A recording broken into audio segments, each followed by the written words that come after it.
Bonjour à tous, bienvenue à chacun pour cette deuxième rencontre vidéo. C'est étrange hein, de vous souhaiter la bienvenue, de souhaiter la bienvenue à des personnes qui sont chez elles, mais l'idée c'est de vous souhaiter bienvenue pour ce temps particulier que nous souhaitons vivre ensemble, ce temps à part dans la semaine. Certains d'entre vous ont bien plus de temps que d'habitude, d'autres bien moins de temps avec tous les imprévus et tout ce qu'il faut mettre en place, mais l'important maintenant c'est de s'arrêter. Faire une pause dans un quotidien, même si ce quotidien est bouleversé. Qui aurait pu imaginer, lorsque nous avons commencé l'année, que notre vie allait être à ce point-là bouleversée, juste en quelques semaines. Qui aurait pu dire que notre quotidien soit transformé de cette manière. Qui? Aucun être humain, bien sûr. Mais Dieu connaît ces événements de toute éternité. Rien n'est arrivé en dehors de sa volonté. Et ce matin, ensemble, nous désirons tourner nos regards vers celui qui ne change pas, celui qui reste le même, celui qui n'est pas surpris de ce qui arrive. Et il nous dit dans sa parole, « Arrêtez et sachez que je suis Dieu. Je domine sur les nations, je domine sur la terre. » Psaume 46, verset 10. Et c'est ce que ce matin, nous voulons faire. Je vais prier. Seigneur Dieu, nous tournons nos regards vers toi. Quel privilège de pouvoir le faire à chaque instant. Quel privilège de pouvoir le vivre aussi dans ce temps tout particulier maintenant. Notre Dieu, nous sommes reconnaissants, c'est vrai, de regarder à toi, mais nous avons aussi besoin que par ton esprit, tu viennes illuminer nos cœurs pour que nous soyons conscients de ta présence et que nous soyons réceptifs à ta présence, à ta parole. Et notre Dieu, nous avons ce désir de regarder à toi. Nous avons ce désir de nous laisser guider et aussi émerveiller par toi. Amen. Aujourd'hui, nous ne vivons pas un vrai culte. Hein. Un ami donnait l'image du mariage que je trouve appropriée. Dans certaines circonstances, si je suis en voyage par exemple, je suis content d'utiliser la technologie pour prendre contact avec Mélinda, mon épouse, les mails, le téléphone. Et d'ailleurs, si je maîtrisais un peu mieux la technologie, je serais certainement content de pouvoir la voir ou qu'on se voit par écran interposé via des logiciels que je ne connais pas du tout. Et en fait, c'est approprié dans les cas anormaux, les déplacements, par exemple, mais heureusement, cela ne remplace pas la relation réelle. Ce n'est même pas la relation réelle. Alors, où est-ce que je veux en venir ? Bien, je pense, nous croyons, hein, les anciens, que ces rencontres via vidéo sont tout à fait appropriées pour une situation totalement nouvelle qui est vraisemblablement appelée à durer un certain temps. Pour les plus anciens, ils connaissent un sketch de Fernand Reynaud, pour les autres, ce sera peut-être l'occasion de le découvrir, mais en fait, ça va durer un certain temps. Et donc, il est légitime de trouver des occasions, de tourner les regards vers Dieu, de nous souvenir qui il est. On va prendre même deux chants tout à l'heure, un temps de louange où on fixe nos regards vers Dieu. Il est légitime d'avoir un enseignement qui vient compléter ce que nous pouvons découvrir par nous-mêmes dans l'Écriture. Il est légitime de rechercher au maximum les bénédictions liées au culte communautaire en l'absence de rassemblement possible. Mais ce n'est pas le culte. Ce n'est pas la vie d'Église. C'est un substitut provisoire que j'espère court, mais c'est un substitut. Voici une réflexion que j'ai lue cette semaine, et un pasteur qui a écrit ceci, et je vous cite directement ce qu'il a écrit. « Permettez-moi de vous dire clairement que regarder le culte en ligne n'est pas un substitut valable à l'Église. Il n'existe pas de substitut valable à l'Église.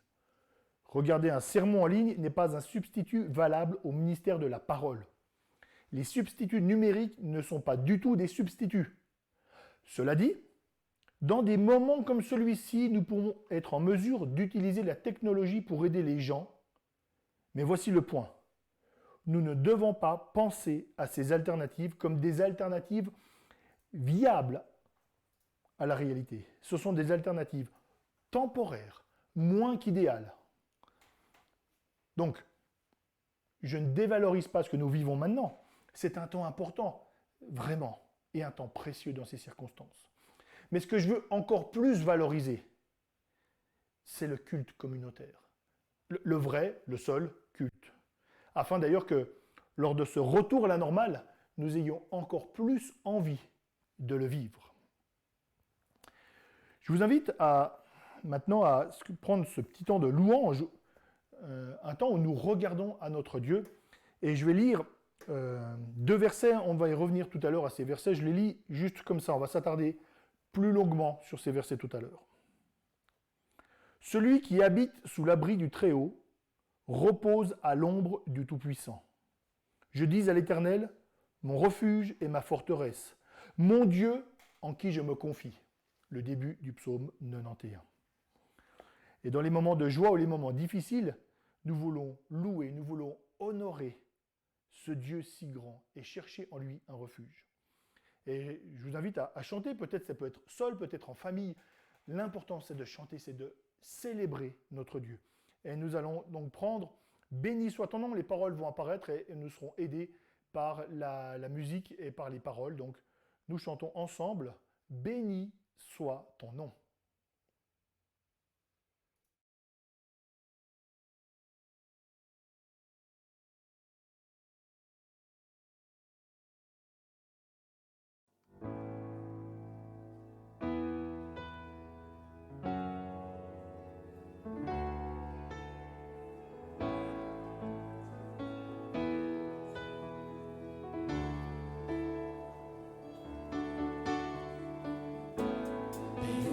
Soit ton nom, là où tu donnes l'abondance et déverses ta bienveillance. Béni soit ton nom. Béni soit ton nom, quand ma vie traverse un désert, quand je marche en terre inconnue. Béni soit ton nom.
Si mon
reste le même. Tu es là, Seigneur. Quoi qu'il arrive, tu es là, Seigneur. Tu es notre soutien. Tu es celui dont on a le plus besoin, Seigneur. Et on ne veut pas manquer une occasion de te bénir, Seigneur. C'est ta bonté qui nous fait vivre, Seigneur. Tes bienfaits font naître en moi des chants de louange. Et même au cœur de la nuit, Seigneur, je redirai. Béni soit le nom du Seigneur, béni soit ton nom. Béni soit le nom du Seigneur, béni soit ton nom glorieux. Béni soit le nom du Seigneur, béni soit ton nom. Béni soit le nom du Seigneur, béni soit ton nom glorieux. Béni soit. Béni soit le nom du Seigneur, béni soit ton nom. Béni soit le nom du Seigneur, béni soit ton nom glorieux. Continuons à louer notre Dieu et nous reconnaissons que ce dont nous avons réellement besoin pour notre vie comme pour notre mort, c'est Christ. Mort et ressuscité pour que nous goûtions éternellement la vraie vie dans sa présence. Et nous chantons « Christ seul me suffit ». Christ seul me suffit. Peut-être moins connu, mais nous le prenons aussi avec même manière, paroles et musique. Christ.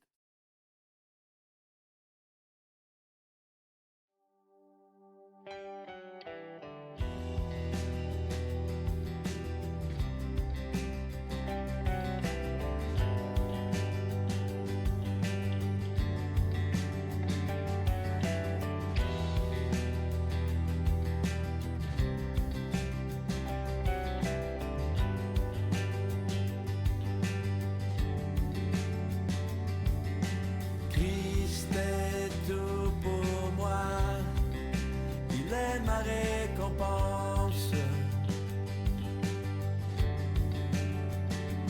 car il n'y a rien dans ce monde qui puisse me satisfaire, même dans l'épreuve, mon âme chante, oui pour toujours, il m'a sauvé.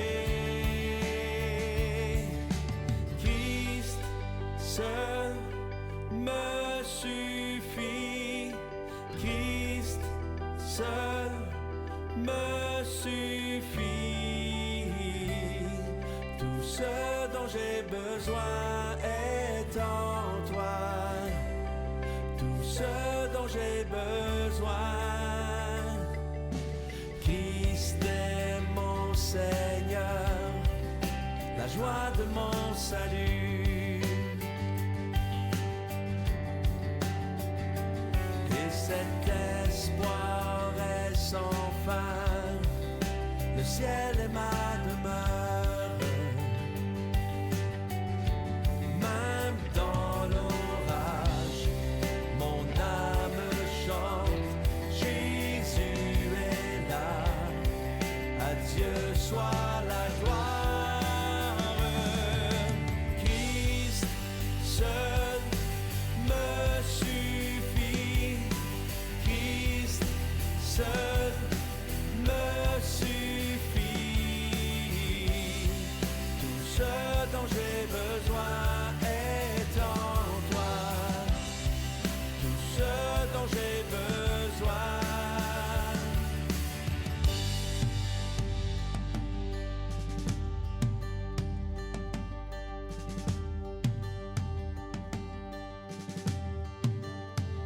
En mon cœur j'ai choisi de suivre Jésus, oui pour toujours, oui pour toujours.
Je vous invite à la prière. Merci notre Dieu pour ta présence, même invisible, même dans la souffrance. Merci parce que tu es cet appui précieux. Merci pour ce privilège de pouvoir ce matin nous présenter devant toi. Merci pour ce privilège de nous savoir accepter en Christ, aimer. Merci pour ce soutien que Christ constitue. Je te demande d'ouvrir nos cœurs, de nous donner d'être réceptifs à ta parole. Nous voulons nous attendre à ce que ton esprit agisse en nous pour que ta parole nous transforme, que tu sois glorifié par nos vies, parce que c'est toi qui agis. Notre Dieu, bénis maintenant ce temps d'enseignement de ta parole et donne à chacun d'être nourri selon les besoins que tu connais. Amen.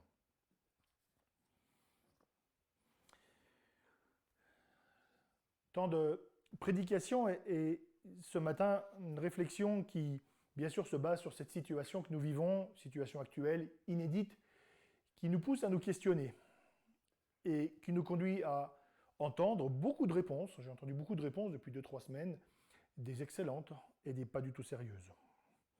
J'ai aussi l'impression que ce que nous vivons est un test. En qui, en quoi est-ce que je mets ma foi? Est-ce que c'est dans un Dieu qui va assurer ma protection, ma sécurité matérielle, qui va garantir mon confort? Ou est-ce que c'est le Dieu révélé dans les Écritures, qui parle de ces choses, mais pas forcément comme je l'entends moi-même? Est-ce que le Dieu en qui je me confie m'assure uniquement des bénédictions matérielles, ou est-ce que je peux me confier pour ma sécurité présente et éternelle? Nous allons lire un texte de l'Écriture qui évoque toutes ces choses, le psaume 91. Le pasteur québécois et enseignant Pascal Denot, auteur de 3 livres entre autres, a prêché la semaine dernière sur ce texte et je me base partiellement sur ce qu'il a enseigné. Je suis redevable pour l'une ou l'autre idée, c'est vrai. J'ai voulu travailler ce texte, mais c'était précieux aussi d'avoir sa lecture pour m'aider. Et ce matin, soyons clairs, je n'ai pas de nouvelles révélations à vous apporter, comme si l'Écriture était dépassée depuis quelques semaines, et comme si elle était inutile. Au contraire, nous allons ensemble regarder ce que la parole éternelle de Dieu nous dit aujourd'hui dans notre situation. Et nous allons lire ensemble le psaume 91 que je vous invite à suivre à l'écran, mais si vous avez une Bible à portée de main, je vous encourage à la voir parce que nous allons revenir, et c'est heureux, sur certains passages du texte en cours de prédication. Donc je vais lire le psaume 91 dans la version à la colombe. Psaume 91. C'est vrai que je n'ai pas à attendre que vous l'ayez trouvé puisqu'il s'affiche. Alors on va le lire ensemble.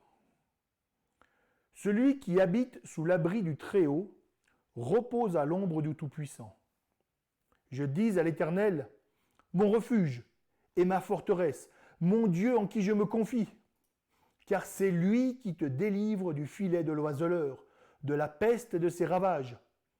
Il te couvrira de ses plumes, tu te réfugieras sous ses ailes. Sa vérité est un bouclier et une cuirasse. Tu ne craindras ni la terreur de la nuit, ni la flèche qui vole de jour, ni la peste qui marche dans l'obscurité, ni la contagion qui frappe en plein midi. Que 10 000 tombent à ton côté, que 1000 tombent à ton côté et 10 000 à ta droite, rien ne t'atteindra. Tu regardes simplement de tes yeux et tu verras la rétribution des méchants. Car tu es mon refuge, ô Éternel, tu fais du Très-Haut ta retraite. Aucun malheur ne t'arrivera, aucun fléau n'approchera de ta tente, car il donnera pour toi des ordres à ses anges pour te garder dans toutes tes voies. Ils te porteront sur les mains de peur que ton pied ne heurte contre une pierre. Tu marcheras sur le lion et sur la vipère. Tu fouleras le lionceau et le dragon. Puisqu'il s'attache à moi, je le ferai échapper. Je le protégerai puisqu'il connaît mon nom. Il m'invoquera et je lui répondrai. Je serai moi-même avec lui dans la détresse. Je le délivrerai et le glorifierai. Je le rassasierai de longs jours et lui ferai contempler mon salut.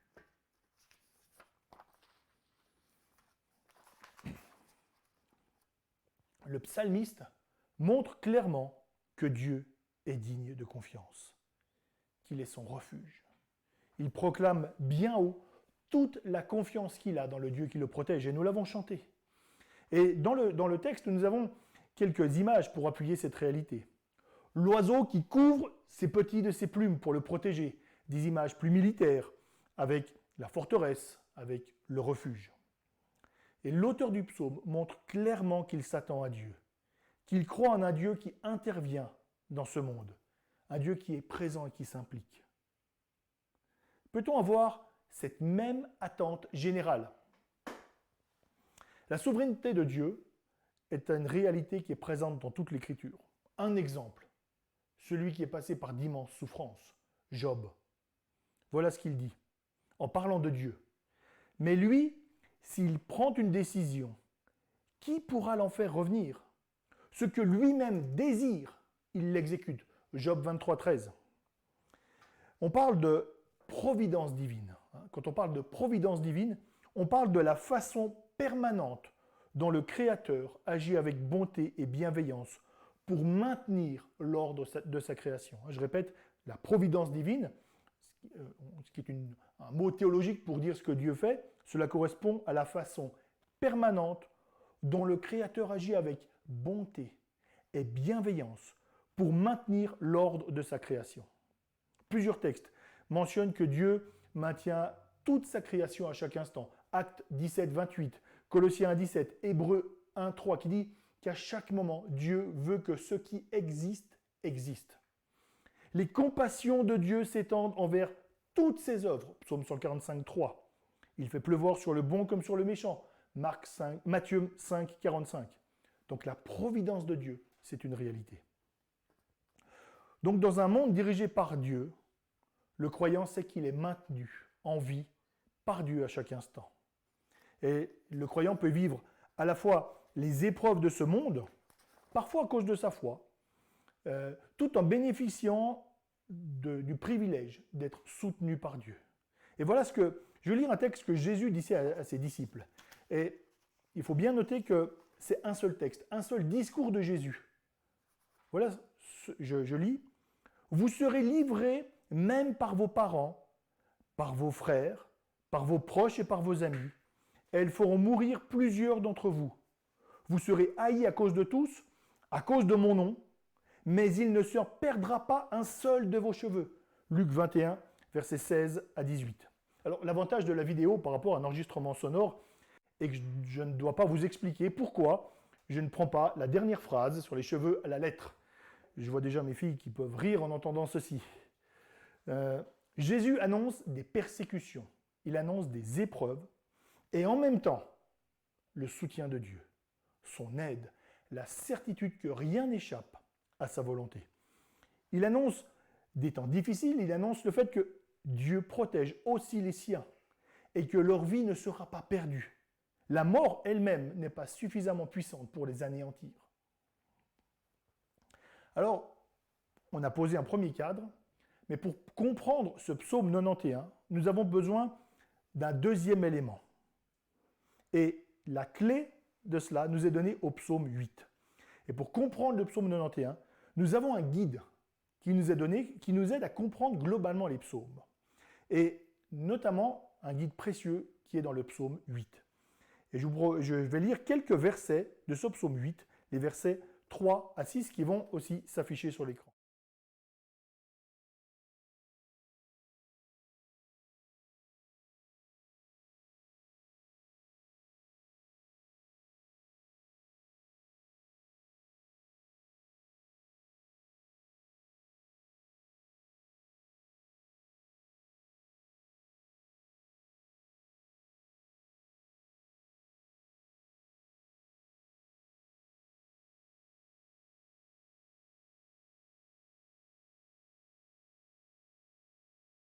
On a lu ce psaume avec ces si belles paroles, de lire le commentaire qu'en fait l'Épître aux Hébreux.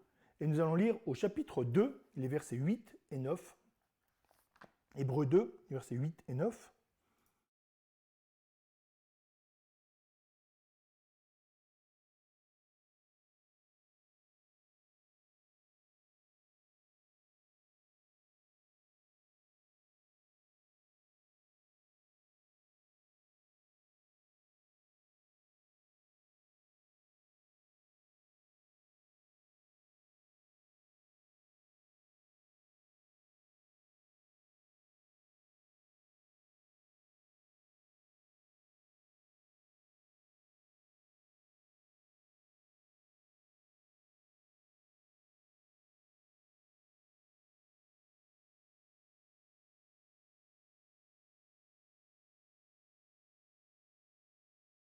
Que dit ce passage? Il dit que nous ne voyons pas maintenant que tout soit soumis à l'homme. Pourtant, c'est ce que dit le psaume 8. Mais l'Épître aux Hébreux commente et dit « Ce n'est pas maintenant que cela est vrai. » Alors quand? Quand est-ce que c'est vrai? Premier élément, tout a été soumis à Adam lorsque Dieu a créé le monde. Dieu a tout créé et il a effectivement donné la domination à Adam pour la gestion de tout ce qui existe. Deuxième élément, ce privilège a été perdu par la désobéissance d'Adam et Ève lorsque le mal est entré dans le monde. Toute la création a été souillée et c'est le diable qui est devenu le prince de ce monde qui a un pouvoir relatif et usurpé.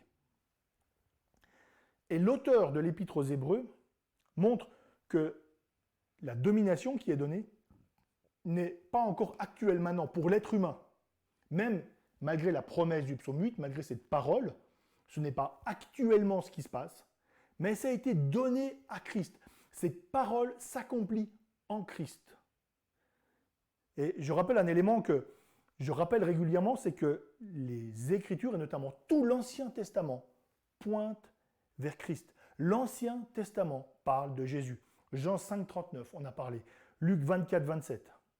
Et donc, nous lisons l'Ancien Testament en nous souvenant que Jésus est celui qui l'accomplit. Et donc, c'est dans l'union avec Christ que le croyant va pouvoir recevoir les privilèges perdus par Adam. Certains dès maintenant, d'autres lorsque Dieu va rétablir toute chose, lorsqu'il y aura ces nouveaux cieux, cette nouvelle terre. Et donc c'est une réflexion importante. J'ai fait un détour par le psaume 8. Ça fait bizarre de dire qu'on va étudier, on va lire ce psaume 91 et puis on est en train d'étudier le psaume 8.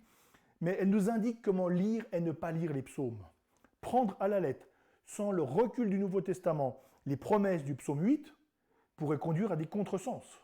On pourrait croire que maintenant nous avons déjà toute cette domination, alors que le Nouveau Testament dit explicitement le contraire. C'est pour ça qu'on essaye quand on lit l'Écriture et notamment quand on lit l'Ancien Testament, de comprendre le rôle de Christ. Nous nous souvenons qu'il est au centre de sa parole et que nous ne pouvons comprendre les promesses de Dieu qu'en fonction de ce qu'il a fait. Et donc, nous allons maintenant passer au psaume 91.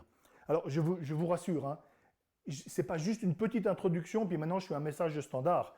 On est au cœur du sujet, et tout ce qu'on a affirmé va nous permettre d'aller plus vite. Je ne profite pas du fait que je sois en vidéo, que personne ne puisse m'arrêter pour faire quelque chose qui soit beaucoup, beaucoup plus long. À part Mathieu qui pourrait m'arrêter si jamais je dépassais les 3 heures, mais ce n'est pas le but. Hein. Donc maintenant que chacun est rassuré, on va pouvoir continuer. Le début du psaume nous dit « Celui qui habite sous l'abri du Très-Haut, celui qui se confie pleinement en Dieu ». Les 2 premiers versets du psaume donnent le ton de la suite. Le psalmiste décrit celui qui se confie entièrement en Dieu, celui qui a cette attitude de parfait repos en Dieu. Et il y a des êtres humains qui démontrent une foi magnifique, belle, admirable, exemplaire. Mais je ne peux m'empêcher de penser que cette description du repos, de se confier pleinement en Dieu, ne s'applique à personne. J'aspire à progresser dans ma relation avec Dieu. J'aspire à ce repos parfait et plein en lui. J'espère même que je m'en rapproche. Je sais que j'en suis loin. Je ne suis pas encore arrivé. Le chemin est chaotique. C'est la même chose pour chaque être humain. Tout ce psaume s'accomplit premièrement en Christ. Encore une fois, centre des Écritures. Il est celui qui se confie parfaitement en son Père Céleste. La description du début du psaume, hein, mon Dieu en qui je me confie, la pleine réalisation, celui qui peut pleinement le dire, c'est Christ, et Christ seul. Et ensuite, nous voyons que ce que le psaume décrit, c'est accompli pour Christ. Il a échappé plusieurs fois à la mort parce que son heure n'était pas venue. Lorsque les Juifs ont voulu le tuer, Jean 7,30, Jean 8,20, et même déjà dès son enfance, la fuite en Égypte, où il y a eu une intervention miraculeuse pour que Dieu délivre, par l'intermédiaire de ses anges, pour que Dieu délivre Christ. Rien ne l'a atteint avant l'heure. Ni les Romains, ni les Juifs, ni même la tempête sur un bateau, par exemple. Et même lorsque le diable a essayé de le faire chuter, eh bien Jésus a résisté. Et qu'est-ce qui s'est passé? Qu'a fait le diable? Eh bien, il a cité le psaume 91, lorsque Jésus était tenté dans le désert. Je lis. Le diable conduisit encore Jésus à Jérusalem, le plaça sur le haut du temple et lui dit « Si tu es fils de Dieu, jette-toi d'ici en bas, car il est écrit « Il donnera des ordres à ses anges à ton sujet, afin qu'ils te gardent. Et ils te porteront sur les mains, de peur que ton pied ne heurte contre une pierre. » Et Jésus lui répondit « Il est dit, tu ne tenteras pas le Seigneur ton Dieu. » Luc 4, versets 9 à 12. Le diable a compris que ce passage visait premièrement Jésus, et Jésus ne le détrompe pas. Donc, si j'utilise ce passage pour proclamer que le chrétien va être épargné par le Covid-19, c'est un non-sens, parce qu'il ne s'applique pas à nous aujourd'hui. En plus, c'est utiliser la même stratégie que le diable, ce qui, à mon sens, n'est pas le meilleur modèle. Donc, si on reprend maintenant la même démarche que au psaume 8, on peut dire que les promesses du psaume 91 s'appliquaient littéralement à Adam et Ève avant la chute. Cette protection, ils ne pouvaient pas mourir. Et puis, elles s'appliqueront encore dans l'état éternel. Dans l'état éternel, si je me promène au sommet du creux du vent et que je me jette dans le vide, eh bien, je ne pourrai pas mourir. Alors, je dis deux choses, là, c'est vrai que j'ai supposé que dans l'état éternel de perfection, il y avait le creux du vent parce que c'est tellement beau. Par contre, le fait que dans l'état éternel, avec une intelligence renouvelée, j'ai l'idée de me jeter du haut de cette falaise, à mon avis, ça n'arrivera pas. J'aurai peut-être moins de stupidité. Mais l'exemple dit simplement qu'il y aura réellement une application. Ça s'est déjà passé pour Adam et ça se passera encore pour nous. Mais la première application du psaume 91, c'est dans cette création, c'était pour Christ. Il a vécu cette vie parfaite. Il était sous la protection divine, telle que ce psaume l'a décrit. Alors on pourrait objecter, mais il est mort. Oui, mais ce n'était pas un accident. C'était le moyen choisi par Dieu pour vaincre le péché, le mal, le diable, la mort. Jésus est entré volontairement dans le don de lui-même pour donner le pardon et la vie. Et si l'on continue le psaume 91, verset 13, cela se concrétise. Tu marcheras sur la vipère, le serpent selon les traductions. Cela rappelle la parole de Dieu qui annonce que la postérité de la femme marchera sur la tête du serpent. Genèse 3,15. Le serpent qui est appelé aussi le dragon, Apocalypse 12,9. Et là encore, tu fouleras le dragon, toujours au verset 13. Donc on a là encore un accomplissement littéral par Christ. Celui qui a véritablement accompli cette promesse, c'est Jésus. Il a remporté la victoire. Il a marché sur la tête du serpent. Il a vaincu le diable. Et le psaume se termine par des promesses. Je relis les verbes, je protégerai, je répondrai, je délivrerai, je glorifierai, je rassasierai de longs jours, je ferai voir le salut. Jésus a vécu ses promesses, la délivrance. Il a vécu le soutien dans le jardin de Gethsémani lorsqu'il priait, malgré la douleur et malgré l'angoisse. Ésaïe 53,10, ce passage qui évoque le serviteur souffrant, et donc qui est Jésus, annonce que ce serviteur verra de longs jours. Exactement la même expression qu'on retrouve au verset 16. Donc là encore, l'application à Jésus n'est pas tirée par les cheveux, mais c'est totalement réaliste. Dieu promet le salut. Dieu promet la délivrance finale. La mort de Jésus n'était pas une défaite, pas une exception à ce psaume, mais sa plus grande victoire, parce qu'il ouvre le salut à une multitude de personnes. Alors que nous dit ce texte? Qu'est-ce que nous pouvons appliquer à notre vie aujourd'hui, en mars 2020? Je propose deux types d'applications. Celle qui rappelle les promesses de Dieu, donc ce que nous savons, et puis dans un deuxième temps, ce qui est de notre responsabilité dans ce monde. Alors, premier type d'application, ce que nous savons. Voilà, je continue mes bonnes habitudes. Ce que nous savons, premièrement, le mal est une réalité dans ce monde. Ce n'est pas révolutionnaire, mais le mal a changé la situation de ce monde. La perfection absolue, le fait qu'Adam ne pouvait pas mourir, et que ce passage décrit parfaitement, eh bien, ce sont des choses qui étaient vraies, mais qui maintenant sont inapplicables.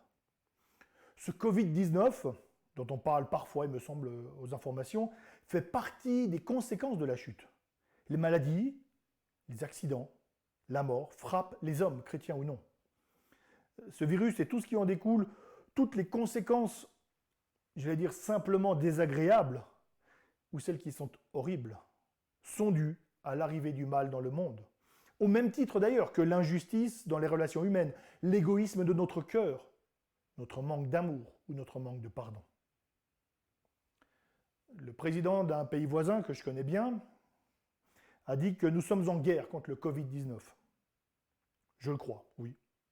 Mais nous sommes en guerre contre le mal et ce mal qui habite en nous. Et peut-être de manière tout aussi réelle, être en guerre contre le mal et contre ses conséquences. Deuxième chose que nous savons, Dieu reste au contrôle. Je ne sais pas ce qu'il se passera en Suisse, dans le canton de Neuchâtel, dans la région où je vis, au sein de l'Église, dans la famille, et même pour moi. Je ne sais pas les épreuves qui nous attendent. Je ne sais qu'une chose, ce n'est pas la fatalité, pas un hasard, pas un destin impersonnel et aveugle, pas une simple combinaison d'atomes qui s'arrangent au hasard, qui va déterminer le futur. Le rappel tout à l'heure de la souveraineté de Dieu ne doit pas nous faire croire que Dieu va guérir tous les siens, bien sûr. Mais il ne faut pas non plus imaginer un Dieu lointain qui regarde de loin ce qui se passe sans trop pouvoir agir. Rien ne lui échappe. Et c'est quelque chose qui doit nous habiter. Rien n'échappe à Dieu. Nous ne sommes pas Dieu. Nous ne comprenons pas tout. Nous ne pouvons même pas tout comprendre. Mais n'oublions pas que Dieu est au contrôle. Aujourd'hui, il guérit miraculeusement encore.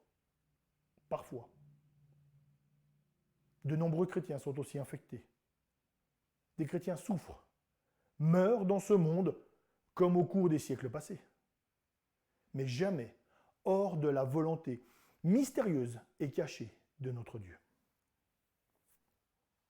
Troisième élément, la victoire de Christ à la croix est la plus importante même qu'un vaccin ou toute autre bonne nouvelle, même si ce serait des bonnes nouvelles. Là où Adam a échoué, Christ a triomphé. Le diable n'a pas réussi. Christ a donné sa vie. Il a marché sur le serpent. Il lui a enlevé son pouvoir. Il a remporté le combat le plus important. Ce combat qui conduit à pouvoir contempler le salut de Dieu. Psaume 91, verset 16. C'est là la seule source de notre espérance fondamentale. Nous sommes abreuvés de communiqués plus ou moins importants et suivons l'actualité bien sûr. En tout cas, je parle de choses qui sont sérieuses, pas la fausse nouvelle du beau-frère, du cousin d'un pote qui a une fois croisé un ami d'enfance du ministre. Suivons l'actualité, mais la vraie bonne nouvelle, c'est cette victoire de Christ. Elle est encore plus importante parce qu'elle garantit que même la mort ne pourra pas nous toucher.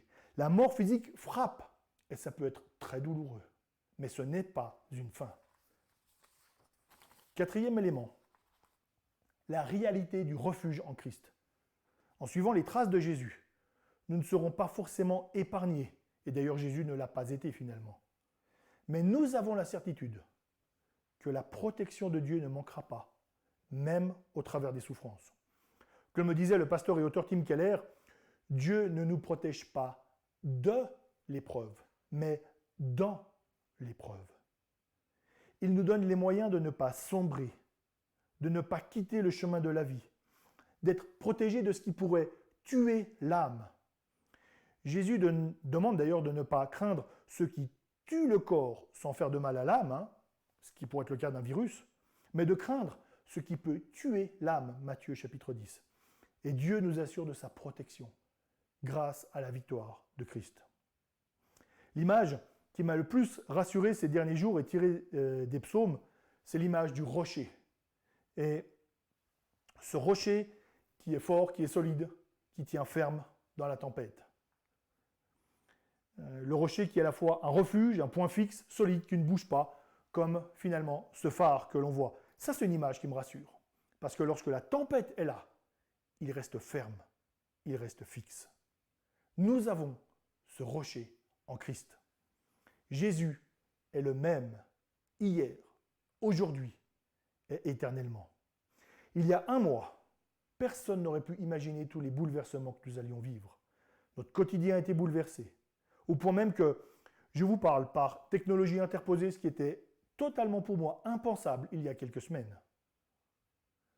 Dieu, lui, reste ferme. Il ne change pas. Ses promesses demeurent. Il est le refuge solide. Il est l'ancre de nos âmes. Alors que faire? Deuxième partie des applications, notre responsabilité. Premier élément, prions. Nous pouvons manifester notre confiance à Dieu par la prière. Prions pour les autorités. Elles ont besoin de sagesse. Elles ont besoin de prendre les bonnes décisions dans ce temps où tout bouge très vite. Prions pour la recherche. Prions pour le personnel de santé, toutes les personnes qui sont au front, qui ne comptent pas leurs heures et qui travaillent dans ce domaine tellement important de la santé et qui est extrêmement sollicité maintenant. Prions pour toutes les personnes aussi qui doivent travailler dans d'autres domaines, peut-être dont on parle moins, mais qui sont utiles pour que nous soyons approvisionnés en eau, en électricité, en nourriture. Déchargeons sur Dieu nos soucis, nos difficultés, parfois très importantes, nos luttes. Dieu le demande. Première réaction, prions. Confions aussi à Dieu nos peurs, nos frustrations, qui sont peut-être bien réelles dans ce moment. On peut aussi laisser de côté au moins quelques minutes, quelques heures, les différentes nouvelles pour se tourner vers Dieu, lui confier nos craintes et nos peurs, nos déceptions, nos tristesses, nos rages, nos énervements dans cette situation. Deuxième élément, prions aussi pour que Dieu soutienne notre foi. Comme j'ai dit, le psaume 8 était valable pour Adam, le psaume 91 c'est la même chose, et puis des privilèges ont été perdus. Mais Christ qui est venu vivre cette vie que Adam aurait dû vivre, donne déjà des privilèges accessibles. Alors nous savons que cela s'appliquera pleinement dans la nouvelle création. Aujourd'hui, Dieu nous donne les arts, il nous donne un avant-goût, il nous fait goûter le plat pour nous mettre en appétit. C'est-à-dire qu'il accorde parfois guérison, parfois une protection surnaturelle à certains de ses enfants. Mais nous savons aussi que ce n'est pas systématique. Parce que c'est simplement l'avant-goût de ce qui nous attend pour l'éternité. Nous n'avons pas tout maintenant. Dans cette situation, à titre personnel, je m'aperçois que lorsque j'ai peur, j'oublie la réalité. Christ au contrôle. Christ qui fait des promesses pour cette vie et pour la vie éternelle. Lorsque j'ai peur, j'oublie très facilement ces promesses. Alors, cela ne veut pas dire qu'en me centrant sur Christ, tout va devenir facile. Mais à titre personnel, vraiment, je m'aperçois que mes craintes proviennent de l'oubli de qui est Dieu. L'oubli de ses promesses pour le présent. L'oubli de ses promesses pour l'éternité. L'oubli du triomphe de Christ et de ce qu'il donne déjà maintenant. Le pardon, sa présence, nous sommes dans sa main, son soutien et l'assurance de la vie éternelle. J'oublie ce qu'il promet pour le futur, cette pleine jouissance du salut, avec ces bénédictions auxquelles, j'allais dire je rêve, mais peut-être même certaines dont je ne rêve même pas tellement elles sont belles, mais elles m'échappent. Donc prions pour que ces événements ne viennent pas altérer notre foi. Prions pour que ces événements ne viennent pas détourner notre regard de Dieu. Prions pour que les joies que nous pouvons avoir ne viennent pas nous faire oublier Dieu. Prions pour que les épreuves que nous connaissons ne nous fassent pas douter de la bonté et de la souveraineté de Dieu. Troisième élément, prions pour que Dieu continue à faire grâce et pour que, s'il le désire, dans cette crise, nous en soyons les instruments. Lorsque Jésus a évoqué un épisode, la tour de Siloé qui s'est effondrée sur 18 personnes, il a bien précisé que ces personnes n'était pas davantage des pécheurs que les autres. Mais il a aussi ajouté que ceux qui ne se repentent pas périront également. Ceux qui meurent dans cette épidémie ne sont pas nécessairement de plus grands pécheurs que les autres. Mais ceux qui ne se repentent pas, tous ceux qui ne reviennent pas à Dieu, tous ceux qui ne prennent pas appui sur Christ, reconnu comme Seigneur et Sauveur, ne seront pas protégés lors du jugement. Les calamités de ce psaume 91, on parle de flèches qui volent en plein jour, de contagion, de peste, ne sont que des illustrations du jugement final. Mais aujourd'hui, quelle que soit la situation, c'est encore le temps de la grâce, c'est encore le temps du salut. Et nous pouvons prier pour que de nombreuses personnes réfléchissent, reçoivent le message de l'Évangile et se tournent vers Dieu. Soyons des témoins de l'Évangile dans nos interactions, même si ce ne sont pas des interactions réelles, mais qu'elles passent par la technologie, soyons des témoins de l'Évangile. Quatrième élément, prions pour garder courage. Prions pour persévérer. Je le délivrerai, je le glorifierai, je lui ferai voir mon salut. C'est la fin du psaume 91. Par notre union à Christ, nous recevons de telles bénédictions. Et le Nouveau Testament vient encore renforcer ces promesses et nous allons lire dans l'Épître aux Romains, au chapitre 8, les versets 35 à 39.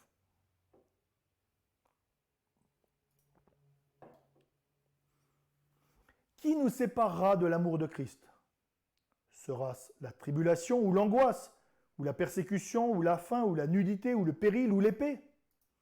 Selon qu'il est écrit, c'est à cause de toi qu'on nous met à mort tout le jour, qu'on nous regarde comme des brebis destinées à la boucherie. Mais dans toutes ces choses, nous sommes plus que vainqueurs par celui qui nous a aimés.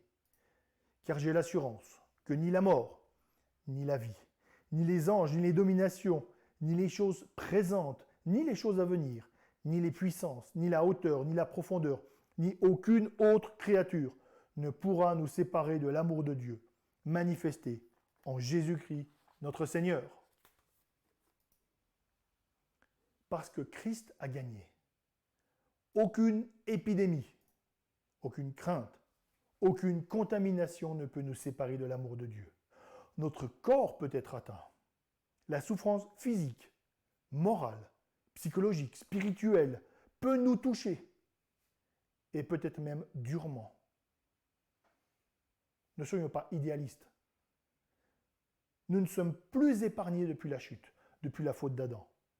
Mais nous pouvons nous accrocher à celui qui est le juste, celui qui a pleinement reposé à l'abri du Tout-Puissant, celui qui a vécu cette vie parfaite, celui qui a reçu la protection de son Père céleste, qui a marché sur le serpent et sur le dragon, celui qui a vaincu, celui qui communique sa victoire à tous ceux qui se réfugient effectivement en lui. Il est la source de notre espérance et c'est en lui que nous pourrons persévérer dans cette épreuve. Christ est la sécurité présente et éternelle du croyant. Il a parfaitement accompli ce psaume.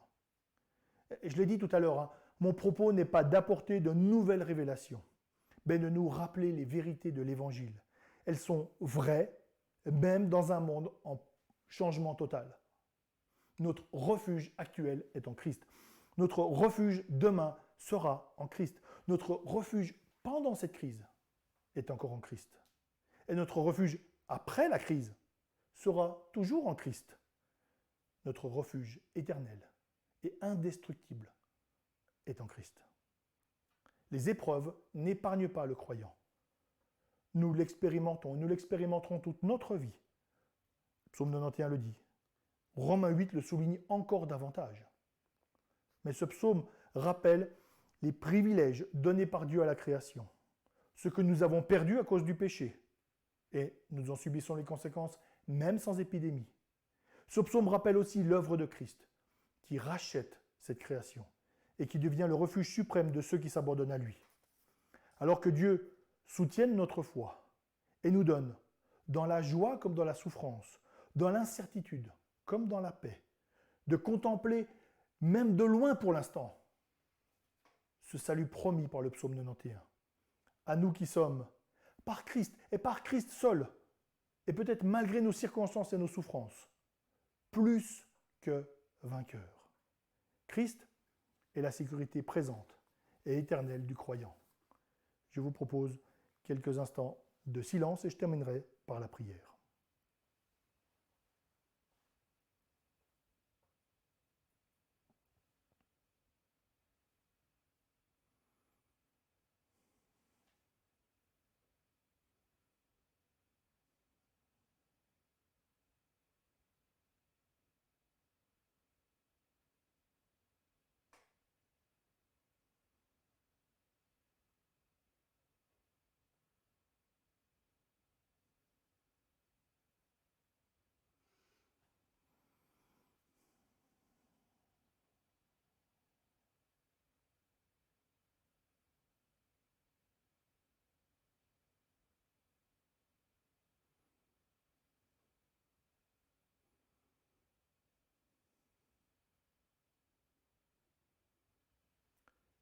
Ô Père, nous nous tournons vers toi et nous te disons encore d'autres besoins, que tu soutiennes notre foi, que ton esprit soit à l'œuvre en nous, pour que notre foi soit toujours plus centrée sur Christ, ancrée en lui, et qu'elle grandisse, que dans cette épreuve, que dans ce temps si particulier, eh bien, nous puissions expérimenter ce bonheur d'être protégés par Christ, d'être rassurés par Christ, et que même dans l'épreuve, nous puissions expérimenter la présence, le soutien de notre Seigneur.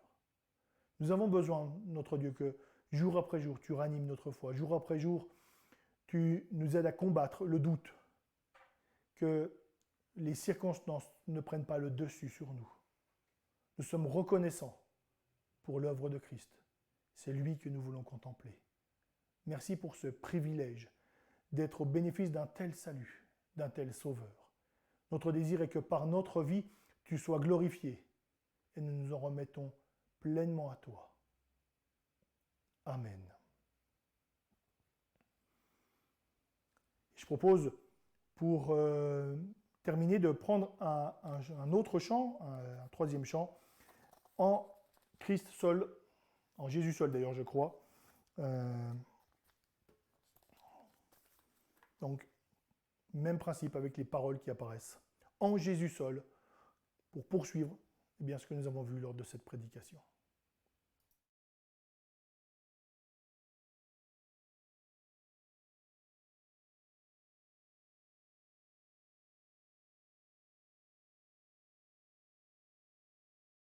En Jésus seul est mon espoir, lui ma lumière, ma force, mon chant, pierre angulaire, solide rempart, même quand l'orage devient violent. Oh quel amour, oh quelle paix, les luttes cessent, la peur se tait. Mon réconfort, mon plus grand bien, dans l'amour du Christ je me tiens.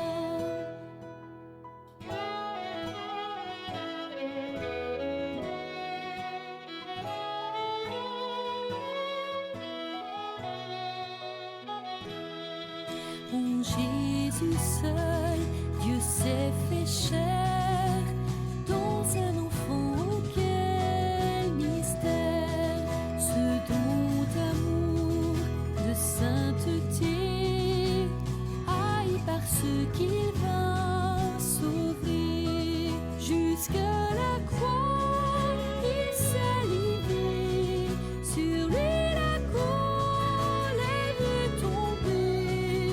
Tous mes péchés, il les a pris.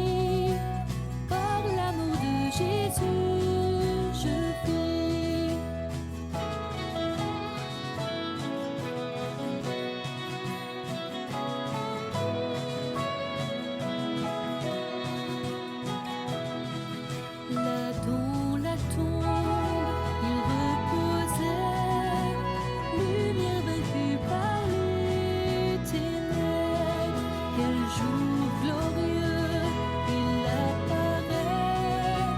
D'entre les morts, il se relève. Et sur ma vie, par sa victoire, le péché par tout son pouvoir. Il est à moi, je suis à lui, racheté par le sang du Christ.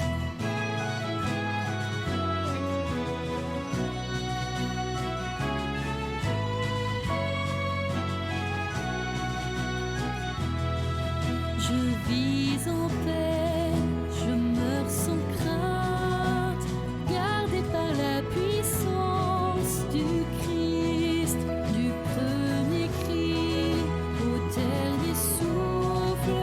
Jésus est maître de ma vie. Les plombs des hommes ou du malin ne peuvent m'arracher de sa main. Et qu'il revienne ou me rappelle, par la force du Christ je tiendrai.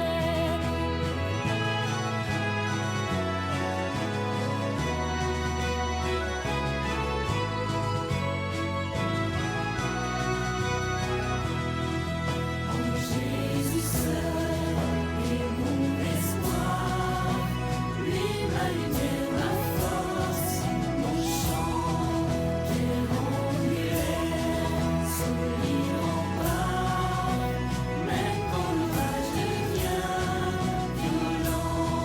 Oh quel amour, oh quelle paix, les luttes cessent, la peur se tait.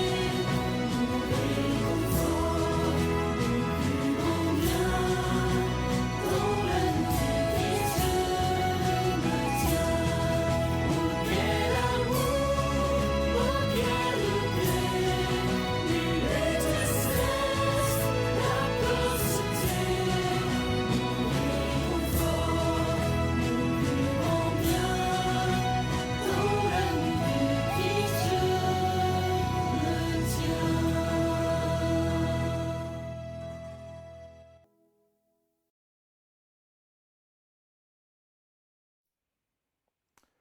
Amen. Je précise encore, comme pour la dernière fois, que s'il y a des questions de compréhension par rapport notamment au message, eh bien, je réponds volontiers par mail, bien sûr, mais c'est aussi possible. Je vous invite maintenant encore à la prière par rapport à ce que nous vivons et par rapport à cette situation finalement que nous connaissons. Nous prions. Notre Dieu, nous reconnaissons ta souveraineté et c'est pour ça que nous voulons nous tourner vers toi, te prier d'agir encore dans ce monde. Te prions de soutenir tout le personnel soignant. Merci parce qu'à travers eux, tu guéris encore. Et merci notre Dieu d'œuvrer non seulement, c'est vrai, à travers eux, mais que aussi, confrontés à tout ce qu'ils voient, eh bien, tes enfants soient soutenus et ceux qui ne te connaissent pas se posent de bonnes questions. Nous te prions aussi de donner toute sagesse aux autorités. Te demandons de les soutenir dans les décisions. Te demandons de les inspirer pour que ce qui est mis en place aille vers le meilleur et aille vers ce qui nous permet de continuer à vivre notre piété et parler de toi. Nous te prions aussi pour toutes les personnes qui sont seules. Nous prions pour que ces personnes qui souffrent certainement encore davantage de cette situation, eh bien, puissent être encouragées, visitées. Soutiens notamment tes enfants qui doivent faire face à la solitude. Et notre Dieu, nous te prions là aussi de les encourager et de donner de bonnes idées aux tiens pour que les effets soient atténués. Nous te prions également pour notre Église. Donne-nous de continuer à avoir ce désir à refléter Christ. Donne-nous, notre Dieu, d'avoir une foi en toi, de savoir nous reposer pleinement en toi. Mais aussi que cette foi, que l'action de ton esprit en nous soutienne notre vie, notre quotidien, notre témoignage. Notre Dieu, nous te demandons toute sagesse, en ces temps particuliers, pour que nous sachions nous adapter aux différents changements, à cette vie que nous n'imaginions pas, mais que nous sachions nous adapter. d'une manière qui te glorifie pleinement. Amen. Quelques annonces. Alors, la semaine prochaine, nous continuons notre série sur le prophète Ésaïe. Donc, comme d'habitude, il est possible de lire Ésaïe 44, les versets 9 à 29. Ce sera notre texte de dimanche prochain. Il n'y aura pas d'assemblée générale pour notre Église. Eh bien, elle est reportée, comme on dit, sine die, donc on vous tiendra au courant de ce qui va se passer. Par contre, vous savez que mercredi, eh bien, il y a la prière, selon ce qui était envoyé cette semaine, avec quelques sujets pour nous encourager à prier ensemble et avoir ces sujets communs. Tout est donné sur le message qui vous a été envoyé, et puis si vous ne l'avez pas ou si vous l'avez perdu, envoyez-moi un petit mot, on vous le reverra. Parmi les réflexions que j'ai aussi ces derniers temps, il y a toujours cette possibilité d'utiliser ce temps pour ceux qui en ont davantage, pour lire. Ça peut être de lire un livre, et là encore, bien, je peux vous conseiller des articles, des livres, je peux vous prêter des livres, on doit pouvoir se débrouiller pour se les passer en passant du désinfectant sur la couverture, pas sur toutes les pages, merci, mais sur la couverture, ça doit être jouable.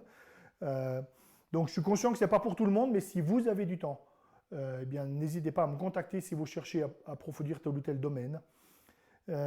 Et puis, s'il y a de l'intérêt pour lire, par exemple, un livre du Nouveau Testament ensemble, peut-être sur la base d'un questionnaire qui s'appelle « Ce matin avec Dieu », on peut envoyer les questions à ceux qui sont intéressés, eh bien, faites-le moi savoir. Et puis, s'il y a un intérêt, eh bien, on peut communiquer alors, par les moyens électroniques pour qu'ensemble, nous puissions nous encourager, nous fortifier, et puis lire ensemble, par exemple, un livre du Nouveau Testament. Je ne prends pas tous les livres. Les 26 premiers sur l'Apocalypse, ce sera peut-être un peu plus délicat. Mais je peux donner des ressources si vous êtes intéressé. Et puis pour toutes les questions, mais je suis disponible, ainsi que l'équipe pastorale. Donc s'il y a un sujet de prière particulier, s'il y a une demande de contact, nous sommes disponibles. N'hésitez pas à cela. Et puis bien pendant ce temps spécial, j'allais dire de confinement, mais le mot n'est pas plus employé en France qu'en Suisse, mais en tout cas ce temps où les interactions sociales ne sont plus possibles, et en tout cas pas de la même manière, eh bien voici ce qu'il y a. Alors un autre pasteur québécois, je me laisse inspirer par les pasteurs québécois, ce coup-ci c'est Gaëtan Brassard, voici ce qu'il a proposé, et je vais lire avec vous ce qu'il a dit et qui est pertinent. 10 manières de continuer d'être l'Église. Tu peux quotidiennement lire ta Bible et prier pour glorifier Jésus et demeurer dans la foi. Tu peux prier pour les membres, alors les pasteurs, les anciens de ton Église. Tu peux prier avec un membre de ton Église par téléphone ou vidéo. Tu peux texter, SMS, des amis chrétiens pour les encourager. Tu peux envoyer un courriel, un mail à des connaissances de l'Église pour les encourager. Tu peux téléphoner à des personnes âgées ou malades de l'Église pour les encourager. Tu peux créer une conversation de groupe avec des chrétiens de ton Église sur les réseaux sociaux afin de partager vos besoins et requêtes. Tu peux continuer de soutenir ton Église financièrement. Tu peux partager la bonne nouvelle de Jésus avec ta famille et des amis non chrétiens. Tu peux offrir concrètement ton aide à des personnes âgées ou malades de ton voisinage. Voilà pour ce qui est proposé. Et puis, bien, je propose de terminer ce temps avec la bénédiction tirée de l'Épître aux Hébreux, chapitre 13. Et nous terminons donc avec ce texte.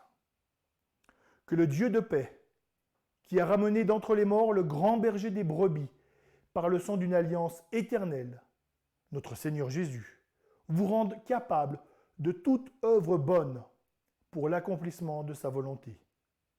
Qu'il fasse en vous ce qui lui est agréable, par Jésus-Christ, auquel soit la gloire au siècle des siècles.